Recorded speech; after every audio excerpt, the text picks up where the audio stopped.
senior citizen participants. So maraming salamat po. Nandito po kayo at ating sineselebrate ang Elderly Filipino Week. Well, unang-una sa lahat, nabanggit na kanina ni ating minamahal na Commissioner Raynor Cruz na ang National Capital Region po ay may naitalaga na pong Regional Director. At ako po ay nangangako sa inyo na or makikipagtulungan sa inyo na isulong lahat ng mga programa na dedicated for our elderly. Isa pa, sa aking isusulong upang mas mapangalagaan yung mga, of course, kalusugan ng ating minamahal na senior citizens. So meron po tayong mga loyal na ating mga partners,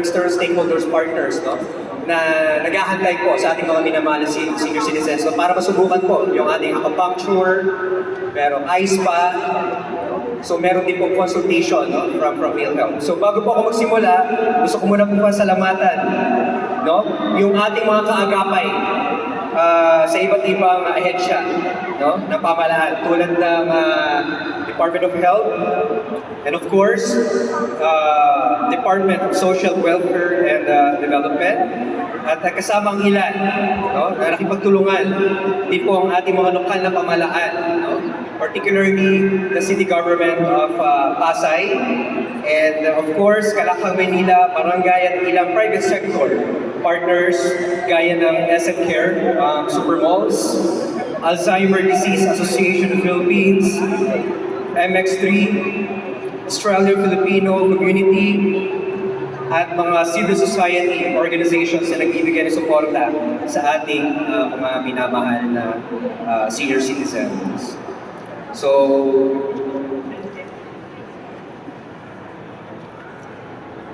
ngayong araw, nagsama-sama tayo nagtitipon para sa 2025 National Celebration of Elderly Filipino Week. So basically, ang tema ngayon, taon, Embracing Age, Living a Life with Dignity and Purpose.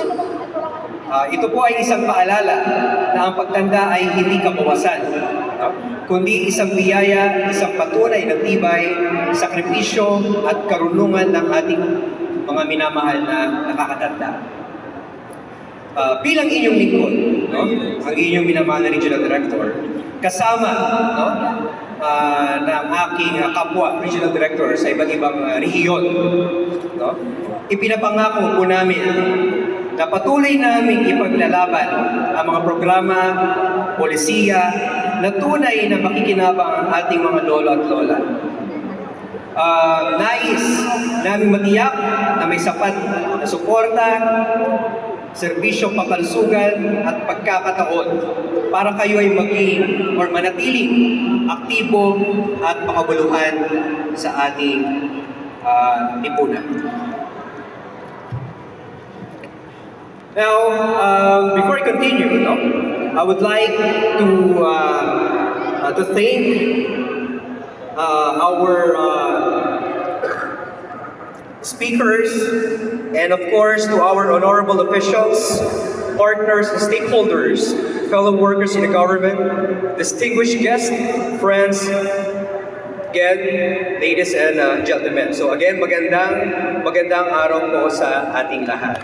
So, thank you po. Hindi pa po ako tapos. Pero salamat po sa palakpak. So, guys, as I continue, as we close our program for the first part of today's activity for the Elderly Filipino Week, let us be reminded of Proclamation number 470, series of 1994, nabagay na ito kanina, ating minamahal na Commissioner Raynor Cruz, which declared the first week of October as Linggo ng Katandaang Filipino.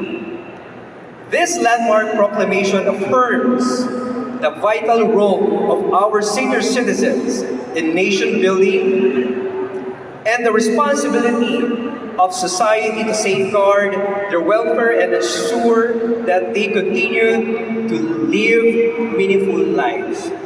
Ang tema po natin ngayon na Embracing Age, Living a Life with Dignity and Purpose ay isang makabuluhang paalala na ang pagtanda ay hindi limitasyon para sa ating kakayahan. It is a continuing journey of contribution, wisdom, and fulfillment. Our activities this week will be a testament to that, showing that our elderly remain active, creative, and deeply engaged of our communities. So, kami po ay umaasa na ma-enjoy po ninyo ang mga programa na inihanda po namin para sa inyo. So, but this is not the end. The National Commission of Senior Citizens looks forward to bringing more activities and programs that celebrate, empower, and uplift our senior citizens. We count on our continued support and participation so that together we can ensure that every Filipino elder thrives with dignity, purpose, and joy. So, muli, bago po ako magtapos, gusto ko po pasalamatan minamahal natin si Reverend Father Alvin Isa Cruz na kanina, no? Siya po nagsiwa ng Eucharistic celebration. And as well, I want to thank Mr. Bien C. Mateo, the Senior Vice President for Operations SM Supermalls and SM Cares Program Director for Senior Citizens. And sa minamahal po natin Secretary ng Department of Social Welfare and Development, Secretary Rex Gatchalian, and ang kanyang representative na si Attorney Tizon. So again, papasalamat po ko kay Commissioner Ricardo, Raynor G. Cruz, kay Secretary Dante Francis M. Ang, Mr. Jerry Ocampo, all the way from Australia, Commodore Oscar T. Garcia, Assistant Secretary Elizabeth L. Lopez de Leon, and ang minamahal po natin na Mayora, Imelda Emi Calixto Lupiano, ng Pasay City. Maraming salamat po ang minamahal naming alkalde. And of course, sa ating mga partners, no? Andiyan ang Wellness, MSD, SMS, and of course, headed by Dr. Shing Quiroz of Team Well Philippines. So mamaya po, no? Meron po tayong Zumba exercise and live entertainment distribution of food. So muli, maraming salamat po sa aming minamahal na senior citizen.